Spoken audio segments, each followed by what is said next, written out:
হুমায়ুন আহমেদ স্যারের এই কথাটা আমার কাছে অনেক বেশি ভালো লাগে। কাউকে মনে পড়ছে, ফোন করো। কাউকে দেখতে ইচ্ছে হচ্ছে, জানাও। কাউকে ভালোবাসো, বলে দাও। সময় নিও না। আগামী 5 মিনিট বেঁচে থাকবে কিনা তার কোনো গ্যারান্টি নেই। অপূর্ণতা নিয়ে পৃথিবী ছাড়তে নেই।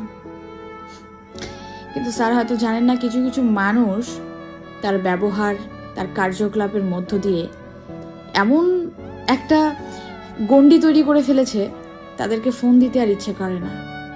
যেখানে ফোন দিলে আত্মসম্মান বিক্রি করতে হয়, সেখানে আমার মনে হয় কখনোই ঘুরে তাকানো উচিত না।